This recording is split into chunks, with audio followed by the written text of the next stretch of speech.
veux savoir, est-ce que la Côte d'Ivoire est vraiment indépendante? Je veux savoir. Parce que j'ai envie de comprendre. En tant que citoyen ivoirien, je veux comprendre. Parce que quand je sais que la Côte d'Ivoire dépend à 100% de l'étranger, est-ce qu'on est vraiment indépendant? En fait, l'indépendance, oh oui, 66 ans d'indépendance. Mais est-ce qu'en réalité on est indépendant? On va se poser la question dans cette vidéo. Oui, il faut qu'on se pose la question dans cette vidéo-là. On va voir ensemble si on est vraiment indépendant. Si vraiment les Ivoiriens sont indépendants, on va clair dedans. Let's go.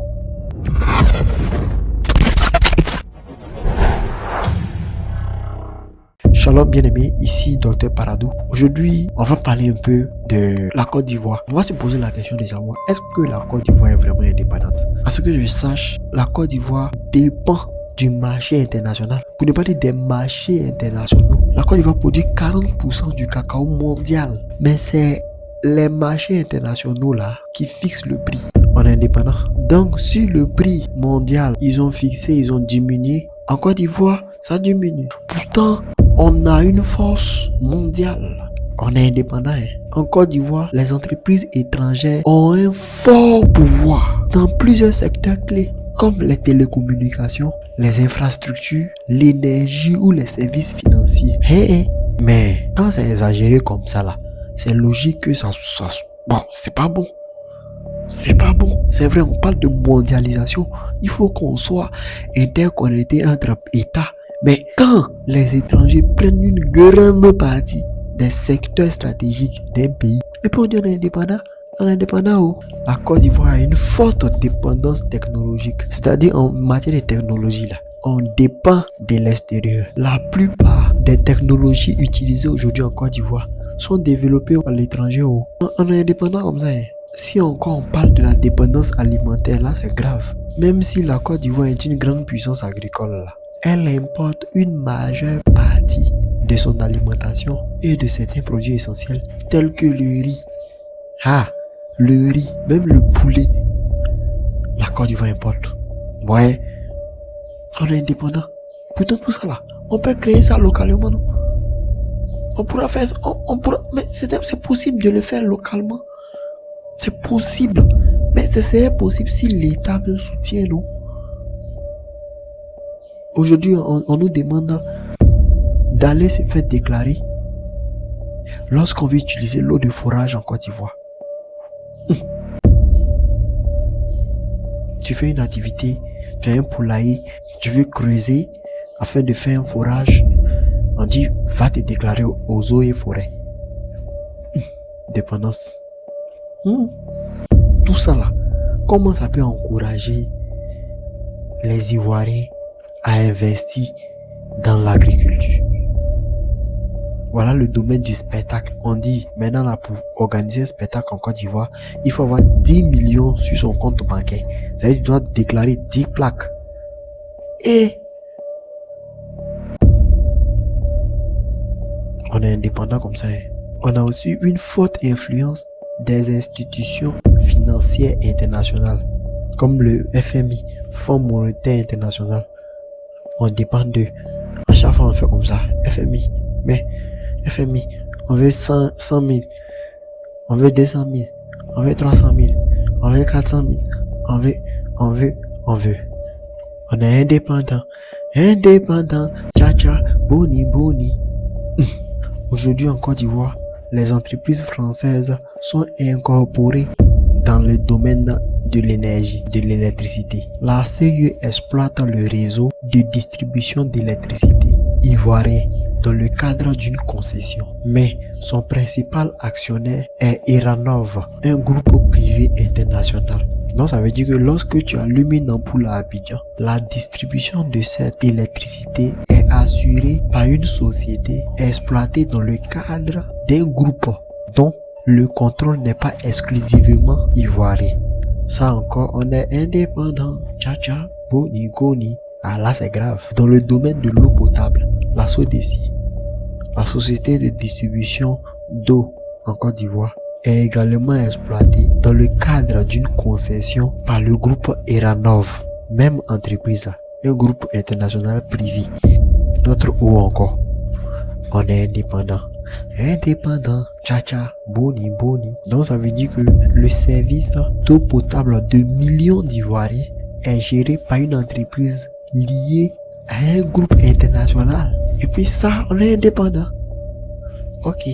Dans le domaine des télécommunications, les entreprises comme Orange Côte d'Ivoire, qui est contrôlée majoritairement par le groupe Orange France. L'entreprise MTN Côte d'Ivoire, qui est contrôlée par un groupe sud-africain. L'entreprise Move Africa, qui est dirigée par Maroc Télécom. On est indépendant. Hein? Donc ça veut dire, on comprend bien, lorsque les Ivoiriens achètent du crédit téléphonique ou utilisent Internet mobile, une partie du bénéfice remonte vers la maison mère de ces groupes internationaux là. Ok, indépendance, hein? D'accord. Parlons du port d'Abidjan.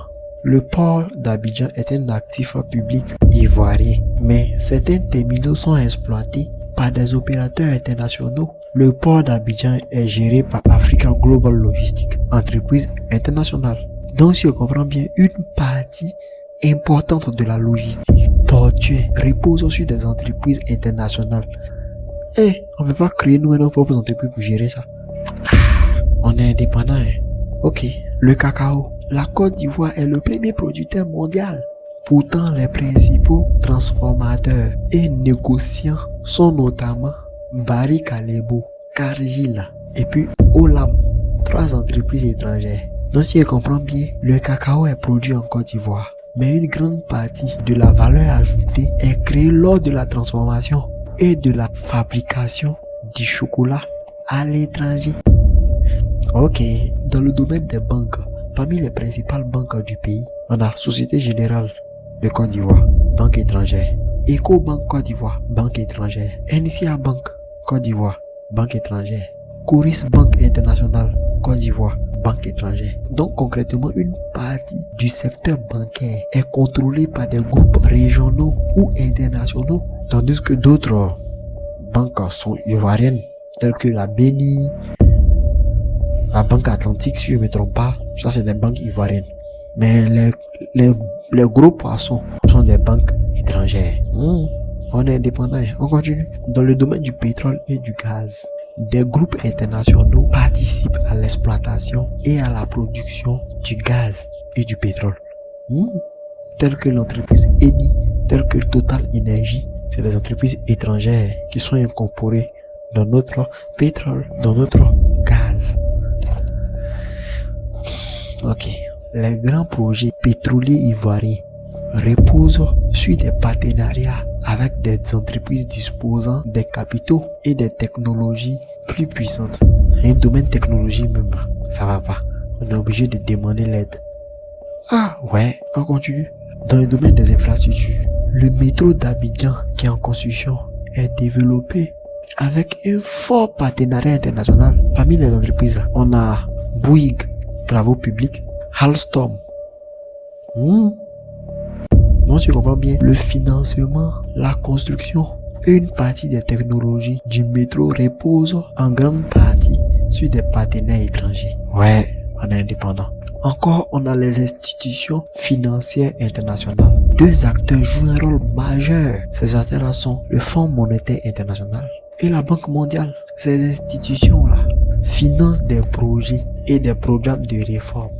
Elles accompagnent aussi certaines politiques publiques par des prêts, des assistances techniques et qui nourrissent des débats sur leur influence. On est indépendant tout ça là. Vraiment. Et un autre point encore, c'est la technologie.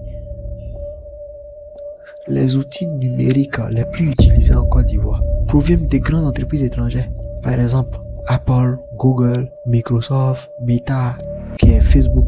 C'est-à-dire une grande partie des administrations, entreprises et créateurs de contenu ivoiriens utilisent des systèmes d'exploitation, des services cloud, des moteurs de recherche et des réseaux sociaux développés hors du pays. Au regard de tout ça là-haut, quelle est l'utilité de cette indépendance-là? Parce que juridiquement, la Côte d'Ivoire est un pays indépendant sur papier. Mais dans les faits là, on voit pas. Sincèrement, moi je vois pas. Je sais pas pour vous, mais moi je vois pas ça. Je n'arrive pas à voir ça clair. Peut-être qu'il y a quelqu'un pour bien m'expliquer en fait. Pour que moi je puisse bien comprendre. Pour que je puisse bien comprendre. Peut-être ça, c'est l'école là qui m'a laissé. C'est l'école là qui m'a laissé. Peut-être. Peut-être c'est le français là, je ne comprends pas. Sinon là, vraiment, je veux comprendre l'importance de cette indépendance là, de cette fête là, de l'indépendance. On a plus de 60 ans aujourd'hui. Mais, qu'est-ce qui a changé? La France encore s'en met. Le Fonds monétaire est là, la Banque mondiale est là, on est toujours là. C'est vrai, il faut que les pays interagissent entre eux, c'est normal. Là, on parle de la mondialisation. Un pays ne peut pas vivre isolé, il n'y a pas de souci. Mais quand l'impact de l'étranger est trop, est-ce que là, on peut parler d'indépendance? Les gars, ou bien, dites-moi, selon vous, c'est qu'est-ce qui montre, selon vous, qu'est-ce qui montre réellement l'indépendance d'un pays, d'un État? Je veux comprendre. Donnez-moi ça en commentaire. Qu'est-ce qui montre vraiment? Est-ce que la Côte d'Ivoire est vraiment indépendante? Avec tout ce que je viens de décider là, est-ce qu'elle est vraiment indépendante? Si tous les secteurs sont occupés par les étrangers, et majoritairement, il n'est pas dit que c'est pas bon d'occuper ce domaine-là, non. Mais quand c'est majoritaire, genre quand les étrangers dominent dans ce secteur-là, vraiment, c'est compliqué. C'est très compliqué. Je veux savoir où. J'ai envie de comprendre.